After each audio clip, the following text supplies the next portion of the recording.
In 1977, I was looking for a theme tune for what became the South Bank Show. I'd worked with Lloyd Webber before, and I knew he was composing a piece for his brother Julian Lloyd Webber, the cellist, in order that Julian and a group could take this piece around the country. He'd based it on the theme from Paganini, and that became the South Bank Show signature tune.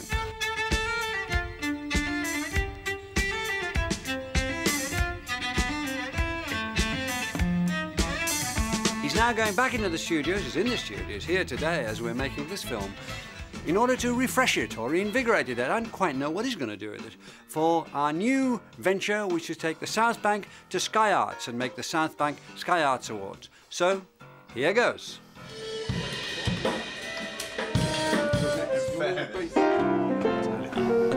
I think it's a good time to refresh it, because the other one is still going around, they're showing South Bank, they keep showing the stuff, so there it is all the time.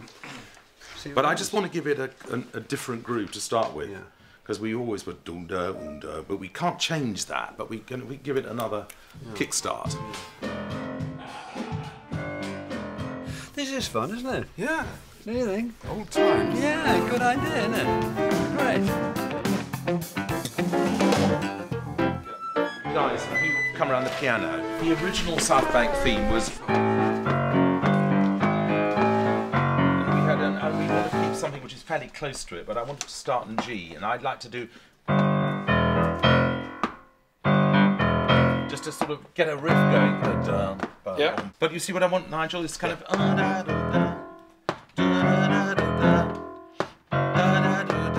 the drums. And then I just want to have a great brass fill chord, one of those ones. You know, and then we're off, and then we go into A. All right, with Julian. But I've also got this phrase, which could be great on the cello. We'll try it on the Hammond as well. We'll see what we do. Yeah, but I have a funny feeling it might be great on the cello, but Julian doesn't know it. Where would it be? Well, no, it's an idea I got, which we could track on. Okay. But we'll see. We'll see.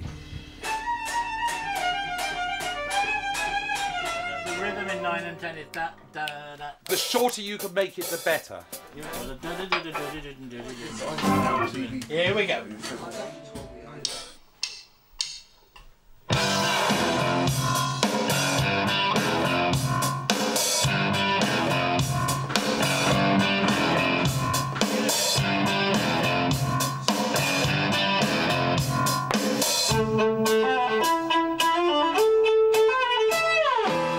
Like battling against these massive instruments, you've got all these things around you, and it seems the cellos are in this company. It seems rather refined. Yeah, that was always the slightly difficult thing doing the piece live. That they've got so much volume, and you have to get like really have a mic on the cello, don't you? You have to get the volume sound out of it. So, and I always resisted like crazy, but it can work, and in fact, it did. When we did it, worked really well.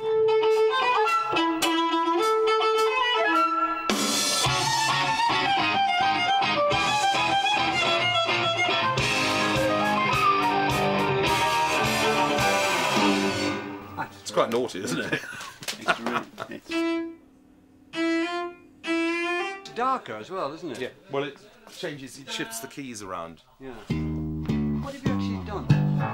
Well, I've started in G, and the Paganini is in fact in A minor. So when Julian comes in, he comes in well in the original key, and then it just goes down and the famous Italia prize winning whatever it was. I thought it was a motor race end of the show.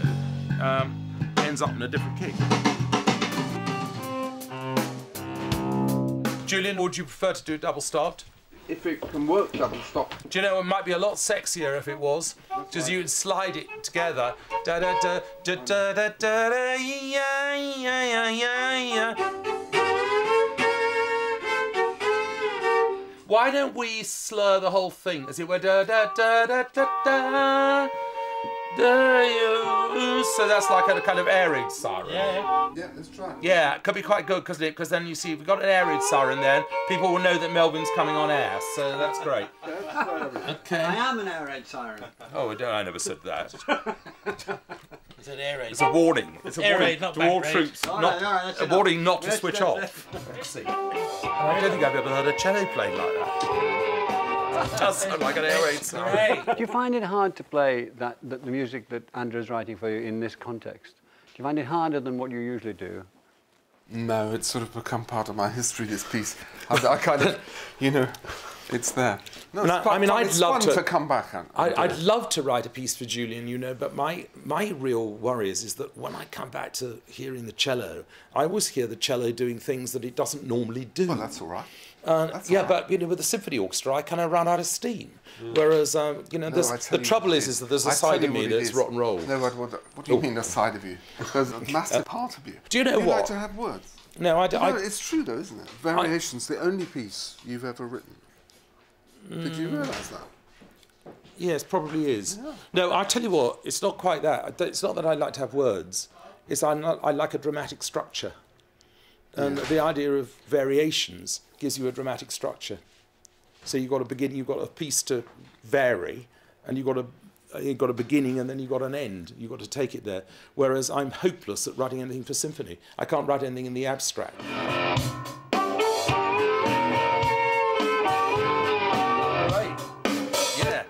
That was really, really good. It's a new take on it, but it's also slightly amusing and naughty, and I love that on the cello, which is terrific. Good. And I didn't dare put that in the part for Julian, because I thought Julian would take one look at it and say, "Oh, well, thanks. Then I have to sight read. Yeah, fine. good, exactly. No, well, it's always the best way, sight reading, as you know. Did you enjoy this variation? Yeah, I think it's clever because, you know, as soon as it starts, everybody knows what it is, but yet it's slightly different, and the key changes are. That's great.